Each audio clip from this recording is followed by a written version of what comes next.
वालेकुम, this is Mohammad Iqbal Khan, advocate from Iqbal international services. आज के जो हमारा लीगल लेक्चर है, obstruction in father meeting during trial.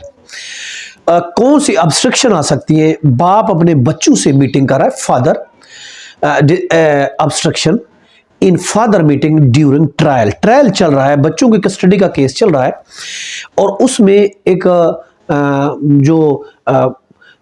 Interim order pass हुआ है बच्चों की कस्टडी का। बच्चे परमानेंट मां के पास है, बाप ने केस फाइल किया हुआ, वो बच्चों से मीटिंग के लिए आता है, बच्चों से मुलाकात के लिए आता है, बच्चों से मिलने के लिए आता है। अब ये देखते हैं कि उसमें कौन से प्रॉब्लम पेश आते हैं इस मीटिंग में। कोर्ट में मुलाकात की जगह जो है एक ऑफ कोर्स एक अच्छी जगह नहीं होती, जहां मुख्तलिफ किस्म के लोग, क्रिमिनल किस्म के लोग, हैंडकफ में मुलजिम वगैरह भी आते हैं, तो ये एक अच्छी जगह नहीं है मीटिंग की। तो इसमें बहुत से प्रॉब्लम क्रिएट होती हैं। अगर हम देखते हैं जो कि सेक्शन 12 में ग्रांट होती है इंटरम कस्टडी, बाप मुलाकात करने के लिए आता है। अब इस पर अगर हम देखते हैं बहुत से मसले मसाइल भी हैं। इस मौके पर गुज़श्ता दिनों मेरी बहुत से एक ऐसे लोगों से, ऐसे एक पेरेंट्स से भी मुलाकात हुई है जिन्होंने अपना ये प्रॉब्लम मुझसे शेयर किया है कि हमारे साथ बहुत सी प्रॉब्लम्स होती हैं। आप ज़रा इसको अब वीडियो में हाईलाइट कीजिएगा।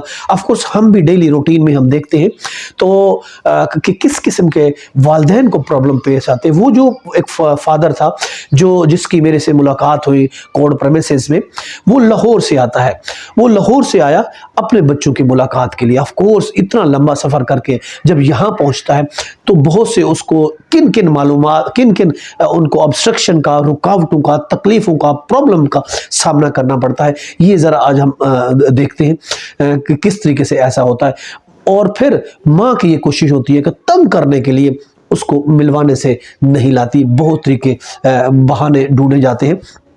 एक बंदा इतना दूर 800-900 किलोमीटर दूर चल के अगर आता है, वह लाहौर से आता है, इस्लामाबाद से आता है, कराची में आता है अपने बच्चों से मुलाकात, तो ऑफ कोर्स कुछ तो ऐसे भी मेरे एक क्लाइंट्स है जो कि दुबई से आता था, हर डेट पर बच्चों से मिलने के लिए दुबई से मिलने के लिए आता था। उसमें गार्डियन वार्ड 12 की उसमें इंटरम ऑर्डर हुआ तो वो मिलने के लिए आता था। आप खुद अंदाज़ा लगाएं, एक बंदा यूनाइटेड अरब अमारात से आता है, एक लाहौर से आता है, वो इतना दूर ट्रेवल करके आता था, एक रात पहले आता, होटल में स्टे करता था, सुबह बच्चे से मुलाकात करता। मगर माँ फिर बहुत से बहानों से, हीलू से, बहुत वकील भी इस तरीके से बहुत तंग, बड़ी मुश्किल से 1-2 मुलाकातें हो पाई। तो बहुत ज़्यादा प्रॉब्लम होते हैं। कोई हार्ड एंड फास्ट रूल नहीं है क्योंकि किसे बाउंड किया जा सकता है। कम से कम ये तो देखा जाए कि एक बंदा इतनी दूर से दयार गैर से आ रहा है, दयार शहर से आ रहा है, दूसरे शहर से आ रहा है, इतने दूर आ रहे हैं मिलने के लिए, उसके लिए तो कुछ रेगुलेट होना चाहिए, मगर ऐसा कुछ भी नहीं है। बहुत से हमारे इन कवानीन में बहुत से सुकम मौजूद है, बहुत सी कमजोरियां मौजूद है जिनको एड्रेस करने की ज़रूरत है, जिनको सही करने की ज़रूरत है। ये पार्लियामेंटेरियन हमेशा अपने मफाद की रातों रात कवानीन बना लेते हैं, ये जो पार्लियामेंटेरियन होते हैं। मगर अफसोस की बात है, अवाम के लिए, अवाम की फलाह बहबूद के लिए, एक जनरल, एक ले मैन के लिए कोई इस तरीके से कानून साजी नहीं की जाती। हमारा ये 1890 का गार्डियन वार्ड कानून है जो बहुत ही फरसूदा, बहुत ही पुराना है, जो हमारी आज की ज़रूरियात के हिसाब से नहीं बनाया गया, आज की ज़रूरियात को पूरा नहीं कर सकता। और इस वजह से इसमें बहुत से प्रॉब्लम है। कहीं नहीं, अगर हम उसका स्टडी करते हैं गार्डियन वार्ड को, स्टडी में कहीं नहीं लिखा हुआ कि क्या एक्शन होगा अगर कोई नहीं आता मुलाकात के लिए, बच्चे को लेके नहीं आता, उसके खिलाफ क्या एक्शन हो। इस तरह का कोई कंसेप्ट नहीं है। बल्कि ये भी नहीं है कि इंटरम अगर मुलाकात कोर्ट में कर रहे, हालांकि इस तरह का कोई कानून भी नहीं है। एक्चुअली सेक्शन 12 जो वो ऑर्डनरी कस्टडी के लिए देते हैं, टेम्परेरी कस्टडी के लिए दिया जाता है, ना कि मीटिंग के लिए। मीटिंग के लिए विजिटिंग राइट बनते हैं, मगर उसमें कोई ऐसा प्रोविजन नहीं है किस तरीके से मीटिंग मिलेगी और कहाँ मिलेगी, किस तरह के मिलेगी, ला बिल्कुल खामोश है। और अगर कोई इसकी कंप्लाइंस नहीं करता, मुलाकात के लिए नहीं लाता, तो किस तरीके से स्ट्रिक्ट ऑर्डर किया जा सकते हैं। इस तरह का कोई कानून नहीं, कानून में बहुत ज्यादा सुकम मौजूद है। सिर्फ एक कहते हैं कि नहीं आता, 100 दफा लगा लो सेक्शन, कार्रवाई हो सकती है, मगर ये भी इतना जल्दी कहां सुनवाई होती है। एप्लीकेशन लगाओ, उधर से काउंटर आए, हियरिंग हो, ऑर्डर होते हो 2-3 महीने तो इसी में गुजर जाएंगे। This is not a law, ये तो एक जोक है, एक मजाक है। ऑफ कोर्स पेरेंट्स के लिए, उन वालिदैन के लिए जो इतना दूर चल के आते हैं, दूसरे मुल्क से, ये शहर से मिलने के लिए आते हैं, और साफ ज़रे इन्हीं चक्करों की वजह से वो माँ जो है फ़ायदा उठा लेती है, बच्चों से मुलाकात नहीं कर, कोई हार्ड फॉस कोई स्ट्रिक्ट रूल नहीं है। या क्या कर लें, अगर नहीं है तो 491 में चले जाए। 491 petition, this is not a solution, कि ये वो नहीं है। अब बाप जो कि एक नेचुरल गार्डियन है, बाप जो एक रियल गार्डियन है, जो एक बच्चे का एक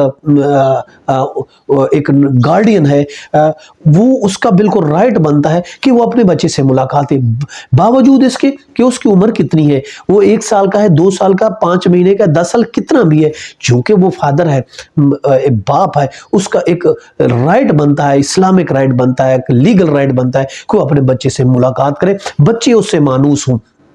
ऑफ कोर्स जब बच्चे बड़े हो जाएंगे, मानूस होंगे, तो फिर उसके पास आएंगे। ठीक है, उसके कस्टडी 7 साल तक मुश्किल है, मगर फिर भी बच्चे से मानूस होना, उससे मिलना, उसका एक लीगल और इस्लामी राइट बनता है। खर्चा उसके जिम्मे है, जो भी एक्सपेंसेस है वो बर्दाश्त करता है।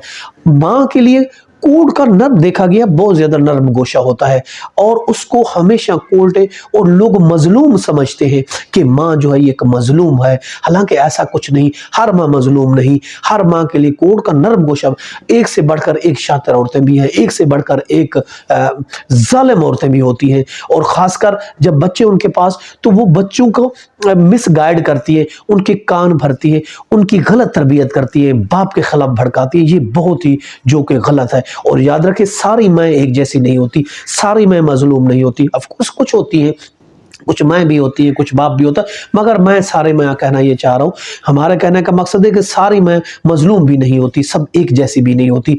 ऐसे बाप ने कई हमने जो देखा, हमारी वही तो वो अपने प्रॉब्लम को एड्रेस करने के लिए उन्होंने आखिरकार एक तंजीम बना ली, उन्होंने एक व्हाट्सएप ग्रुप बना लिए, अपने एक ग्रुप बना लिए, ताकि हम देखें, अपने मसाइल हल करें, अपने मसाइल का डिस्कस करें कि किस तरीके से हम अपने बच्चों से मुलाकात कर सकते हैं। हमारे पास कौन सा लीगल राइट्स है, उसमें वकला को भी दावा देते हैं, अपने ग्रुप्स बनाते हैं, ताकि कोई हमारे का मसले का हल बनाए, और कोई हमें रूलिंग शेयर करे, एक दूसरे से रूलिंग भी शेयर करते हैं, ताकि हमारे मसले मसाइल हल हो, और हम अपने बच्चों से जो इतना दूर से आते हैं, हम अपने बच्चों से मिल सके, चाहे वो गार्डियनशिप का मैटर है, चाहे चाइल्ड कस्टडी का मैटर है, या फिर मीटिंग का मैटर है।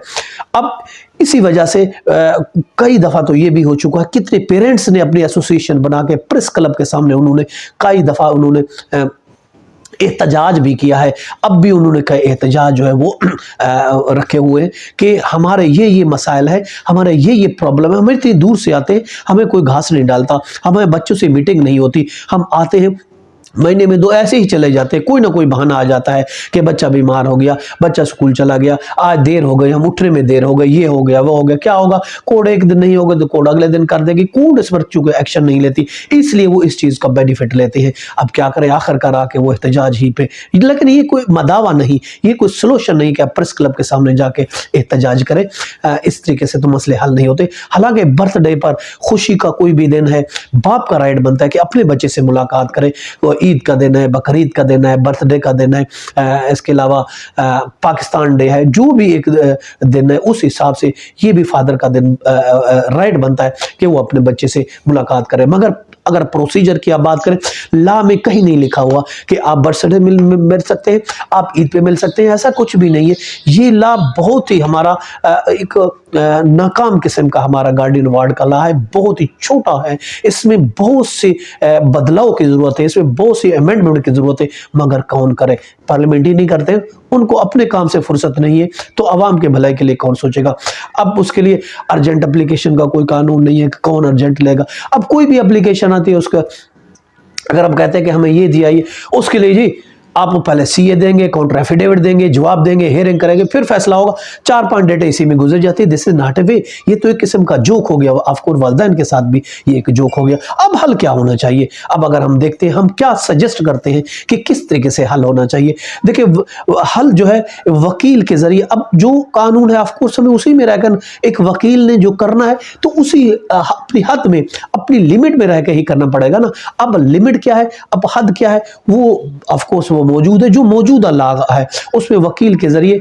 अब आप इस तरीके से अगर कोई और भी पेरेंट्स है जो इस तरीके से वो उसके ऑब्स्ट्रक्शन में पड़ा हुआ है, प्रॉब्लम में पड़ा हुआ है, उसके साथ बच्चे की मीटिंग नहीं हो, तो हम आपको ये सजेस्ट करते हैं कि इस इलाके में रहते हुए आप अपने वकील को एंगेज करें। वकील के जरिए स्ट्रिक्ट ऑर्डर जो है वो कोर्ट पर दबाव डालें, एक लीगली किस्म का वो अपना प्रॉब्लम शेयर करते हो, वकील का काम है कि स्ट्रिक्ट ऑर्डर जो है वो करवाए। अगर नहीं है तो ऑफ कोर्स 2 दिन पहले अगर नहीं मीटिंग होती तो ऑफ कोर्स तरीकेकार ये है, अगर मीटिंग के लिए कोई नहीं आ रहा तो तरीकेकार ये है तो अपने वकील को आगाह करें लेडीज कि सुबह ये प्रॉब्लम हो गई, मैं नहीं आ सकता, ताकि वालिद को ये पैगाम पहुंचाया जा सकते, उसको इंटीमेट किया जा सके, ताकि वो इतना दूर चल के ना आए। एक बंदा लाहौर से, इस्लामाबाद से, एक बंदा जो है वो दुबई से आता है और यहाँ आके पहुंचता है कि आज जो ये मसला हो गया इसलिए माँ जो नहीं है ला सकती बच्चे को। अरे भाई, आप लोगों को 2-4 दिन पहले बताना चाहिए था ताकि वो इतना दूर सफर तो ना करके आता।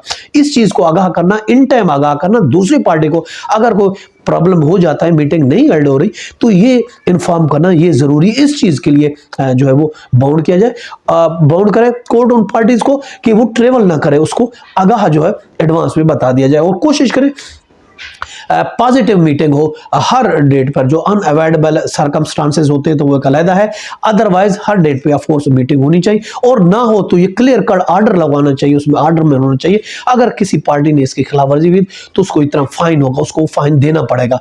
तो ये एक अहम चीज है, ये करने की जरूरत। और अहम चीज देखिए, अगर हम देखते हैं माँ की ममता, ऑफ कोर्स माँ की ममता का कोई रद्दोबदल नहीं है, अगर हम ये देखें वो उसका तो कोई अल्टरनेटिव है नहीं। बच्चों की वेलफेयर अगर हम बात करते हैं तो बच्चों की वेलफेयर भी बहुत जरूरी है, कस्टडी है, चाहे वो गार्डियनशिप के मैटर हो, बाप जो पे करता है ऑफ कोर्स, और मेंटेनेंस देते हैं। अब इसके अलावा ये भी कोई गारंटी नहीं है कि बाप जो पैसे देता है, जितने पैसे दे, क्या वो बच्चे की वेलफेयर पे तकसीम हो, ऐसा कोई भी कानून में नहीं है कि किस तरीके से वो पैसे का। हालांकि इस चीज को वो मंगवा सकता है कि वो हमें डिटेल दे कि जो ये पैसे बाप ने दिए वो बच्चों पर ही खर्च हुए। कुछ इस तरह की भी खवातीन होती है, भाई आयशु पर खर्च करते हैं, बाप बच्चों को मेंटेनेंस भेजता है मगर वो अपनी आयशु पर बच्चे वैसे के वैसे रहते हैं। तो इन चीजों पर भी चेक एंड बैलेंस होना बहुत जरूरी है, ये देखा जाए और डिटेल तलब करनी चाहिए कि भाई आपने इन एक्सपेंसेस की डिटेल तो हमें दें, ये आप मंथली पैसे ले रहे हैं, क्या आप बच्चों पर वाकई खर्च हो रहे हैं या नहीं, उसकी डिटेल मांगना भी ये राइट बनता है। बाप राइट रखता है ये, वो अपने वकील के थ्रू उसकी डिटेल मंगवाए कि जो खर्चा, क्या प्रॉपर खर्चा वो बच्चों पर ही खर्च हो रहा है या नहीं हो रहा। और इसके अलावा अकाउंट भी रद्दोबदल हो सकता है। ये भी हो सकता है कि आप अकाउंट में पैसे डलवाएं, कैश ना दें, बच्चे के अकाउंट डलवाएं, उसके लिए जमा हो, या बच्चे के खर्च भी करने तो इसकी कम से कम डिटेल तो हो, पता चले कि कितने पैसे बच्चों पर खर्च हुए और कितने नहीं हुए। ये सब चीज़ें राइट बनता है, एक बाप का राइट बनता है जो कि एक नेचुरल गार्डियन है। मगर अफसोस की बात है ज़्यादातर हमने कोर्टों में देखे बाप ही धक्के खा रहे होते हैं, और हमारे नज़दीक जो बाप है, बाप का हकीकत में ज़्यादा राइट बनता है, being a father, being a natural guardian, custody का अगर उसको नहीं भी मिले कम से कम मीटिंग उसके राइट, ये तो एक एडमिटेड फैक्ट है। इस्लाम भी यही चाहता है, कानून भी यही चाहता है, मिलने चाहिए, मगर उसमें जो रुकावटें हैं वो दूर होनी चाहिए। ये था हमारा आज का लीगल लेक्चर, इसके साथ मुझे इजाजत दीजिए, कल फिर मिलेंगे। हैव अ नाइस डे, अल्लाह हाफिज़।